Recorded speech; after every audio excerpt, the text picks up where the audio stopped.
안녕하세요. 저는 기혼 여성입니다. 전 직업고등학교를 나와서 대학 진학 대신 바로 일을 시작했어요. 한참 공장에서 일할 때 그곳에서 만난 남자와 결혼했고요.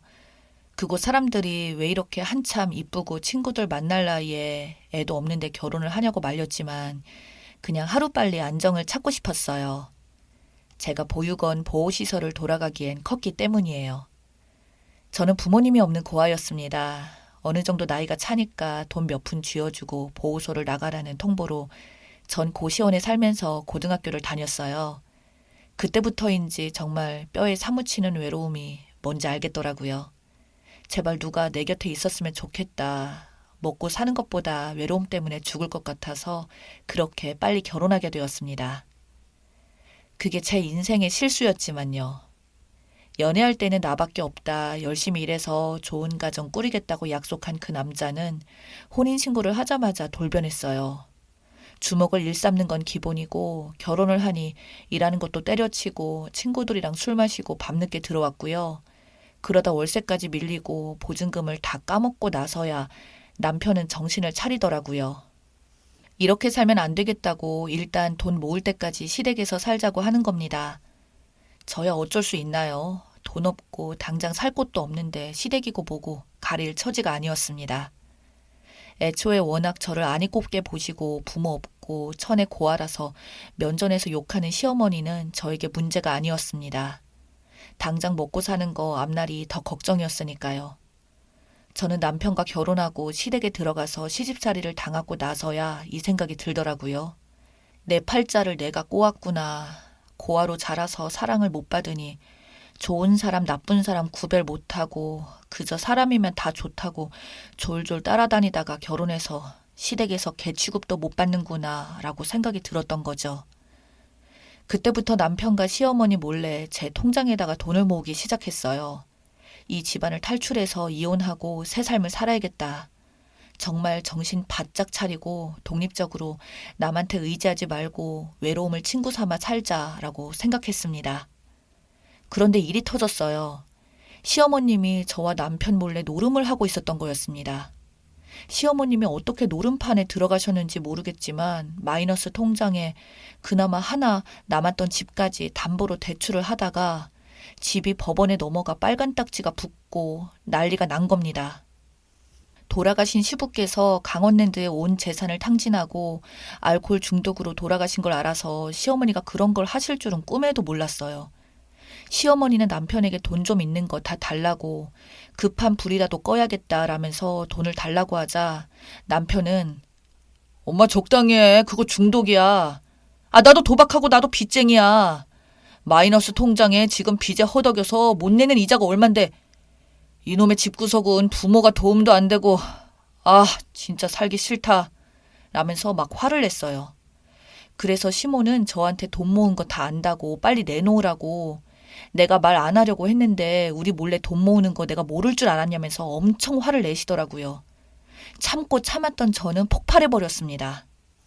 어머니 부탁하시는 것도 아니고 막무가내로 달라니요. 저는 땅 파서 돈 벌었나요? 저도 매일 진땀 흘리고 사람들한테 무시받고 손목이 떨어져 나갈 듯이 일해서 번 돈이에요. 막말로 어머니, 제가 숨 쉬는 것도 보기 싫어서 저 퇴근하고 집에 오면 바락바락 소리치시고 밥도 제 것만 쏙 빼놓고 하시면서 왜 이제 와서 그러세요? 저도 너무 답답하고 지겨워서 이 집에서 더 이상 못 살겠습니다. 저도 제 인생 살고 싶어요. 정상적으로요. 라고 말하자 시어머니는 그게 무슨 말버릇이냐면서 주먹으로 치더군요. 저는 화가 나서 그 자리를 박차고 집을 나왔습니다. 너무 서럽고 제 자신이 생각해도 내가 미련하고 안쓰러워 누구한테 하소연도 못하고 세상이 원망스러워 그냥 엉엉 울기만 했어요. 저는 일하는 곳 근처에 고시원을 잡아 들어갔고 핸드폰을 꺼둔 채 거의 일주일간 죽은 사람처럼 일도 안 나가고 밥도 거의 안 먹고 앞으로 어떻게 살아가고 이혼은 어떻게 하고 이런 생각을 했습니다. 그렇게 마음에 진정시키고 정신이 조금 되자 저는 핸드폰을 다시 켰어요. 그때 시어머니와 남편에게서 온 문자와 부재중이 다다다 오더군요. 전화를 키자마자 1시간도 안 되어서 시어머니께서 전화가 왔고 저는 안 받을까 하다가 이놈의 성격 때문에 받게 되었어요. 시어머니는 제 목소리가 들리자마자 갑자기 우시면서 미안하다고, 꼭 좀 얼굴 보고 이야기하고 싶다고, 그리고 너에게 꼭 할 말이 있다고, 꼭 만나서 이야기하고 싶다면서 밤 11시가 넘는 시간에 절 불러내셨어요. 시어머니가 만나자고 한 곳이 위치는 한 번도 가본 적 없는 습하고 건물도 없고 산들 사이에 도로만 뻥 뚫려 있는 곳이었습니다. 그 근처에서 시어머니가 기다리고 있겠다고 해서 저는 그렇게 택시를 타고 그곳까지 간 후 시어머니가 계신 곳까지 걸어 올라갔어요. 제대로 된 가로등 하나 없을 정도로 으쓱하고 무서웠습니다. 그리고 저는 그곳에서 기억을 잃었습니다. 네, 제가 그곳에서 교통사고를 당한 거였어요. 정말 아무리 생각하려고 해도 기억이 안 납니다. 여튼 제가 교통사고를 당하고 병원에 실려와 혼수 상태에 빠져 있다는 걸 뒤늦게 알게 되었어요. 사고가 난 뒤 정신이 돌아왔을 때 병원에서 간호사와 의사의 소리가 들렸습니다. 아, 이게 지금 무슨 일이지? 내가 사고 난 건가? 라는 생각이 들었습니다. 간호사의 목소리를 통해서 제가 혼수 상태에 빠진 지 2주가 넘었다는 이야기를 듣게 되었고 저는 충격에 휩싸였어요. 아무리 나 여기 있어요. 나 여기 깨어 있어요. 나 살아있다니까요. 나 지금 다 들려요. 간호사쌤, 의사쌤 목소리 다 들려요. 라고 외치고 몸을 움직이려고 해도 움직여지지 않았거든요. 너무 답답하고 눈물 나고 밖에서 안을 못 보는 투명색 통 안에 갇혀서 죽어가는 사람 같았습니다. 저는 계속 꿈과 현실의 경계를 넘나들었어요. 혼수 상태에 빠져 사경을 헤맸던 것이죠. 끝없는 계단을 계속 걸어가고 누구 없어요? 라고 외치며 제발 나 좀 살려줘요. 여기 사람 있어요. 라고 외치는 꿈을 꾸다가 갑자기 간호사 선생님의 목소리가 들리면 그때 저는 다시 현실로 돌아와 또 외치고 몸을 움직이려고 했죠. 여기에 의식이 있다고 제발 나 좀 확인해달라고 속으로 외쳤지만 몸 하나 입술 하나 꿈뻑이지 않았어요. 그러니까 사람들이 볼 때는 저는 코마 상태에 빠진 식물인간이었죠. 저는 멀쩡하게 생각하고 의식이 있는데 그렇게 다시 꿈속으로 들어가려고 할 때 희미하게 시어머니의 목소리와 남편의 목소리가 들렸습니다. 면회 온 것 같았어요. 저는 다시 힘껏 외쳤어요. 어머니, 남편, 나 의식 있어. 나 몸이 안 움직여도 살아있다니까? 라고 외치려고 하는데 갑자기 엄청난 압박감과 고통에 밀려왔어요. 시어머니와 남편은 제가 사라지길 바라는 것 같았어요. 숨이 막히고 죽겠다 싶을 때 저는 의식을 잃었고 다시 끔찍한 꿈속으로 빨려 들어간 거였죠. 하늘은 검정색에 바닥에는 송곳이 박혀 있고 짐승 울음소리가 들리는 곳에서 발에 피가 나도록 걷고 또 걷는 꿈을 꿨습니다. 그렇게 얼마나 걸었는지 기억도 안 날 때 갑자기 꿈속에서 의사의 목소리가 들리는 겁니다. 눈동자에 반응 오는데? 눈동자랑 손가락 반응 온다. 라는 소리와 함께 저는 꿈속에서 벗어나 다시 의식을 찾았어요. 그때 제가 기적처럼 눈을 뜨고 손가락을 움직이게 된 겁니다. 드디어 저의 외침이 통한 거였어요. 그때부터 저는 발가락, 손가락, 고개 돌리는 거, 눈 깜빡거리고 어눌한 말을 사용하는 등 점점 신체 기능이 정상적으로 돌아왔습니다. 시어머니가 죽이려고 했다고 말하고 싶어도 말이 안 나왔고 몸이 말을 안 들어 답답해 미칠 지경으로 그렇게 수위를 견뎠습니다. 형사로 추정되는 분께서 저에게 와서 물어볼 때도 하고 싶은 말이 정말 많았지만 아무 말도 할 수 없었습니다. 그렇게 조금씩 말문이 트이고 앉을 수 있게 되자 저는 의사 선생님과 간호사 선생님을 붙잡고 엉엉 울었어요. 제발 나 좀 살려주세요. 저 다 들었어요. 혼수 상태에 빠져 있을 때 저 정신은 멀쩡했다고요. 간호사쌤이랑 의사쌤이 말씀하시는 것도 다 들었고 저 담당 간호사분이 성이 최 씨라는 것도 기억해요. 저희 남편이랑 어머님이 저 한번 면회 온 적 있었죠. 저 그때부터 그 이후부터 상태 계속 안 좋았고 그때 어머님이 그랬어요. 제발 저 좀 살려주세요. 저 진짜 다 기억한다고요. 라고 울부짖었어요. 정말 사람들이 내 말을 안 믿어줄 것 같아서 온갖 힘을 다해 소리쳤습니다.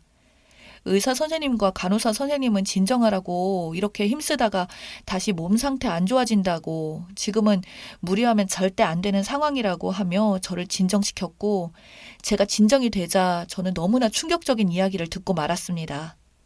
그날 제가 교통사고 당한 이유를 도저히 믿고 싶지 않은 일어나서는 안 되는 이야기를요. 도박 빚에 허덕이던 시모와 남편은 저를 사고 내고 보험금을 받으려고 했더군요. 그러니까 차근차근 이야기하자면 남편이 노름하면서 만난 사람들 중 보험 사기 같은 걸 해서 돈을 꽤 모은 사람이 있었다는 것을 알게 된 남편은 그걸 시모에게 말해서 시모와 남편이 저를 대상으로 그 짓을 꾸민 거였어요. 저에게서 나온 돈을 일정 부분을 그 보험 사기 일당에게 넘겨주는 조건으로 남편 지인이라는 사람들이 차로 저를 친 거고 시어머니와 남편이 그 장소까지 저를 유인한 거였습니다. 정말 상상도 못했던 충격이었어요. 그깟 돈 몇 푼 때문에 사람 목숨을 그렇게 쉽게 앗아가려고 하더니 치가 떨리고 분노가 올라왔어요. 당장 찾아가 따지고 싶었는데 혼수 상태에 빠져 있는 동안 근육이 다 빠져서 혼자서 걸을 수도 없는 상태였습니다. 그리고 저를 친 자동차가 도난된 차였고 그 장소에 CCTV가 하나도 없어 뺑소니로 범행을 못 잡을 뻔했다더군요. 본인들이 안 잡힐 줄 알고서 시모와 남편은 뻔뻔하게 저에게 면회와서 남아있는 저의 숨통까지 끊어버리려고 했던 것이었고요. 그날 이후로 남편 지인이 다른 사기건으로 수사를 받게 되고 그 과정에서 시모와 남편과 함께 꾸민 일들이 들통나게 되었다고 합니다. 시모와 남편은 지금 영장 발부되어서 구속수사 받고 있다고 해요. 못해도 징역형이라고 죄질이 너무 나쁘다고 감옥에 갈 거라고요. 저는 충격 그 자체였습니다. 이런 일이 TV에서만 일어날 줄 알았는데 저에게 이런 일이 일어나다니요. 저는 한동안 충격으로 몸 상태가 급격히 안 좋아졌어요. 병원에서 심리치료 과정을 병행하며 몸을 추스렸어요. 오랜 시간 근육을 못 쓰고 혼수 상태였기에 계속 재활훈련을 했고 그 과정에서 남편과 시모의 소송 과정을 계속 주의 깊게 지켜보고 있었죠. 내가 부모 없는 고아라고 이 세상에서 없어서도 아무도 신경 안 쓸 거라고 생각한 시모와 남편의 생각이 너무나 고약하고 못돼서 꼭 감옥에 갔으면 좋겠다고 생각했고요. 강력 처벌을 원한다는 저의 의견을 재판부에 피력하고 할 수 있는 모든 것을 다 했습니다. 그 결과 최종적으로 시모와 남편은 징역형이 떨어져 지금 콩밥 먹고 있습니다. 저는 지금 통원하면서 언어 치료를 받고 있어요. 세상이 무서워서 살 수가 있나요?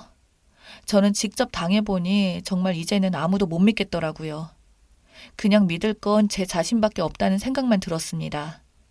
저는 지금 국가에서 연계해주는 프로그램을 신청해 앞으로 먹고 살기 위한 기술을 익히고 있습니다. 정말 외롭다고 가정 이루고 싶다고 아무나 만나서 이른 나이에 결혼했다가 이 꼴까지 났네요. 여러분들은 저 같은 인생 살지